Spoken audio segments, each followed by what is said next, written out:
আমাদের জীবনে দেখা সব থেকে রক্তক্ষয়ী ঘটনা হলো জুলাই। জুলাই ঘটেছিল বলেই আজকে আমরা যারা এখানে সংসদে এসেছি, আমাদের এই সংসদে আসতে পারাটা সম্ভব হয়েছে জুলাই হয়েছিল বলেই। সেই জুলাই আমাদের ভাইদের সাহস এবং আত্মত্যাগ এবং আওয়ামীদের নৃশংসতার ঘটনায় ভরপুর। আমাদের ভাই আবু সাইদ 2 হাত প্রসারিত করে ওয়াসিম মিছিলে এসে আর মুক্ত মিছিলকারীদেরকে পানি পান করাতে করাতে এই অভ্যুত্থানে তারা জীবন দেন। এই অভ্যুত্থানে এত নৃশংসতার ঘটনা আওয়ামী লীগ ঘটিয়েছে।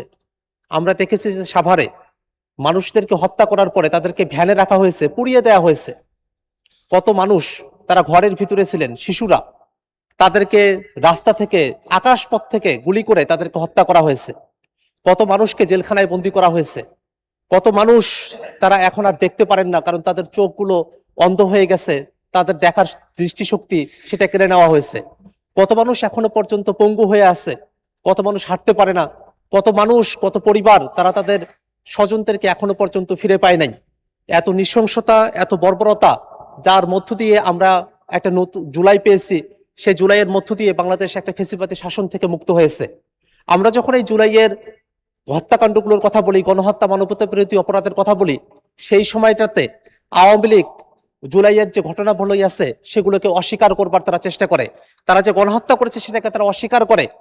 কিন্তু মাননীয় স্পিকার তাদের এই অস্বীকারের যে যাত্রা সেটাকে ভঙ্গ করে দেয় জাতিসংঘের রিপোর্ট। জাতিসংঘের রিপোর্টের মধ্যে স্পষ্টতই উল্লেখ করা হয়েছে আওয়ামী লীগ 2024 সালের জুলাইতে বাংলাদেশে মানবতা বিরোধী অপরাধ সংঘটিত করেছে এই আওয়ামী লীগ। অতএব মাননীয় স্পিকার, আওয়ামী লীগ যতই নিজদেরকে প্রবোধ দেওয়ার চেষ্টা করুক না কেন, জাতির সামনে অস্বীকার করার চেষ্টা করুক না কেন, জাতিসংঘের এই রিপোর্টকে তারা মিথ্যা প্রমাণিত করতে পারবে না।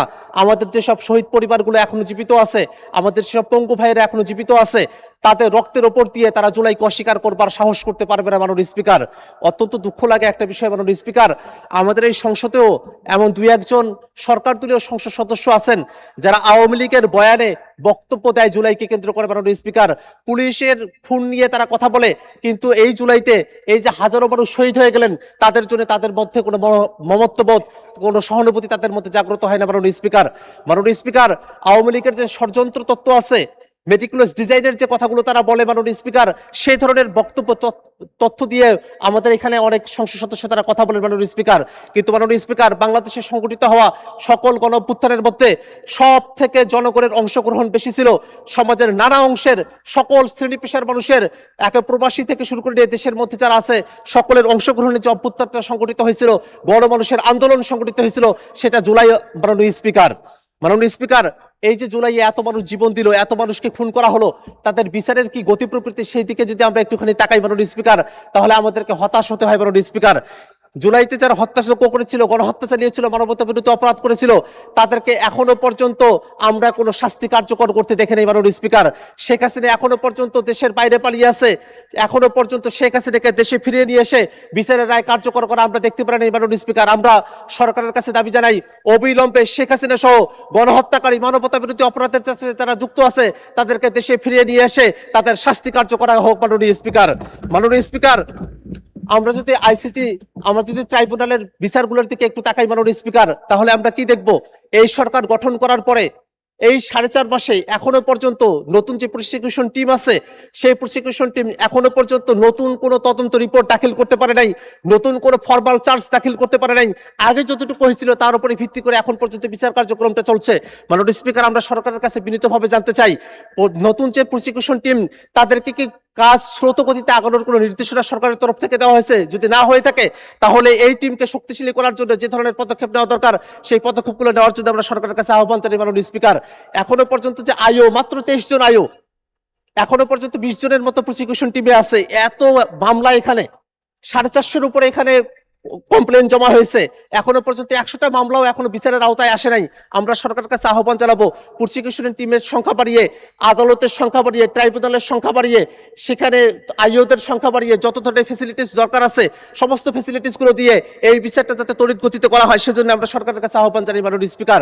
মাননীয় স্পিকার, সম্প্রতি একজন গণহত্যাকারী, মানবতা বিরোধী অপরাধীকে আমরা দেখেছি যে কোর্ট 10 বছরের জন্য সাজা দিয়েছে। এই মানবতা বিরোধী অপরাধী হাসানুল হক ইনু, তার বিরুদ্ধে 3টা চার্জ চার্জ প্রমাণিত হয়েছে।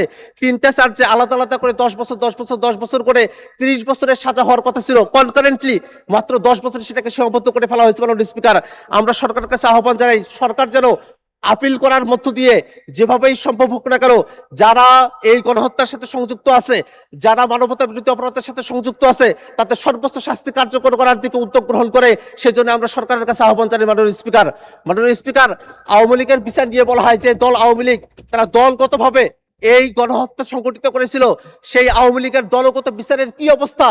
আমাদের মাননীয় স্বরাষ্ট্রমন্ত্রী বলেছিলেন যে সেই ব্যাপারে তদন্ত চলছে, কিন্তু আসলে বাস্তবতা হলো সেই তদন্তের কোনো কার্যকারিতা এখনো পর্যন্ত নেই। সেই তদন্ত এখনো পর্যন্ত ঢিমে তালে চলছে, সেই তদন্ত এখনো পর্যন্ত আলোর মুখ দেখে নাই। আমরা সরকারের কাছে আহ্বান জানাবো, অবিলম্বে দল হিসেবে আওয়ামী লীগ এর বিচার কার্যকর করার সমস্ত ধরনের পদক্ষেপ সরকারকে গ্রহণ করতে হবে। মাননীয় স্পিকার, এটা তো হলো আইসিটির ভিতরের কথা।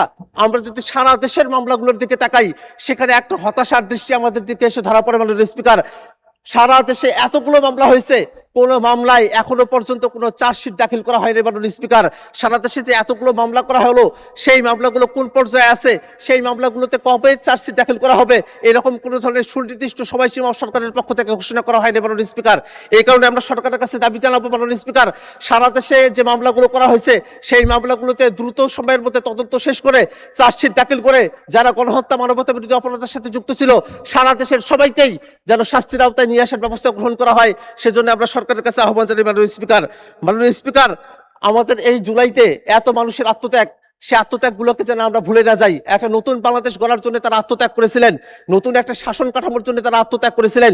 সেই শাসন কাঠামো বাংলাদেশে আসবে যদি আমরা গণভোটের গণরায়কে মেনে নিই।